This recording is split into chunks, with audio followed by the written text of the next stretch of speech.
Hoje vamos avaliar a mobilidade ativa e passiva e a força do ombro.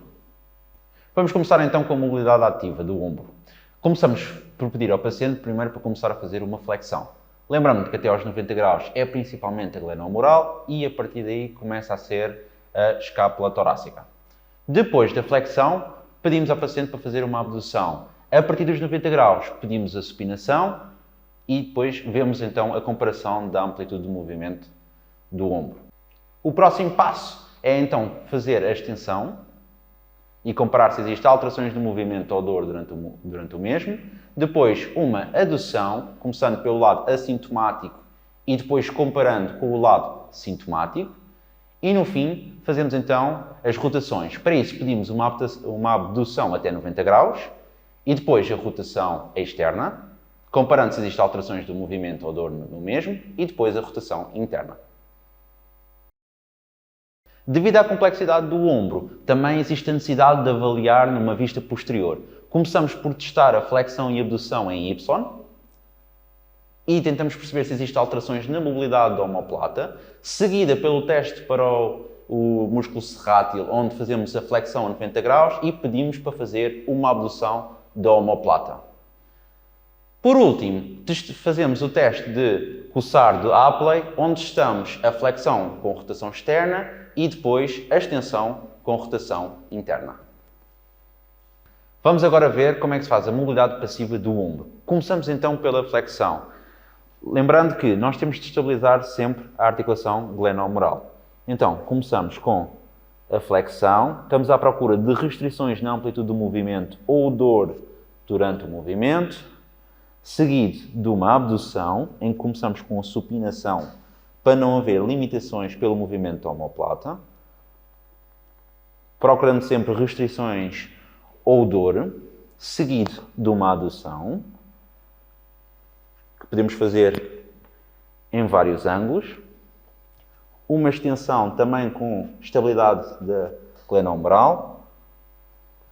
E depois terminamos então com a rotação externa do ombro, lembrando que estabilizamos o cotovelo e a glenohumeral, seguida pela rotação interna.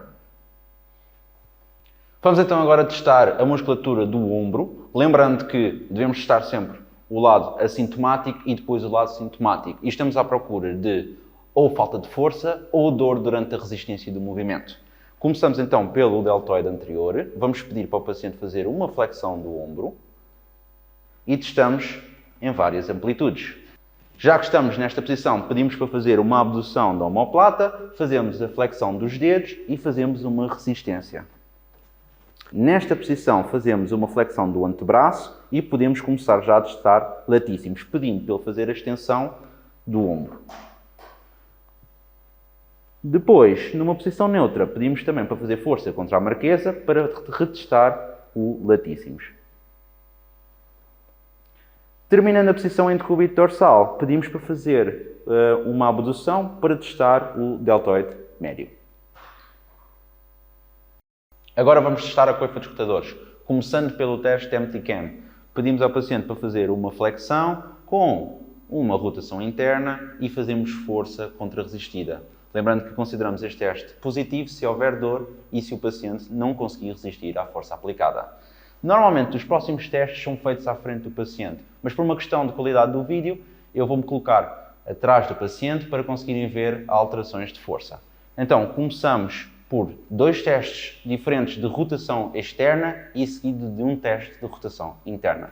Pedimos então para o paciente estar numa posição de rotação externa e aplicamos uma força em direção de rotação interna. Se um dos lados for mais fraco ou provocador, consideramos então positivo. Seguido de uma posição também para testar a rotação externa, mas com flexão do ombro, em que aplicamos força e se um lado estiver mais fraco, vamos ver a queda. Terminando os testes para a coifa dos rotadores, pedimos ao paciente para nos dar a mão, encostamos a mão à barriga e pedimos para ele fazer uma rotação interna. Considera-se o teste positivo se o paciente não conseguir resistir ou provocar dor. Para terminar os testes de força do ombro, pedimos ao paciente para sentar em decúbito ventral e começamos por uma abdução horizontal do ombro para testar trapézio médio e romboides. Pedimos para fazer a resistência e depois fazemos a comparação com o outro lado. Seguido, fazemos um teste para o trapézio inferior chamado I-Press, em que pomos os ombros com uma abdução e uma flexão. Pedimos para o cotovelo ficar numa posição neutra e depois pedimos então a flexão máxima. E testamos a força de um lado comparado ao outro. Espero que tenham gostado desta rápida avaliação do ombro. Subscrevam, metam like e até já!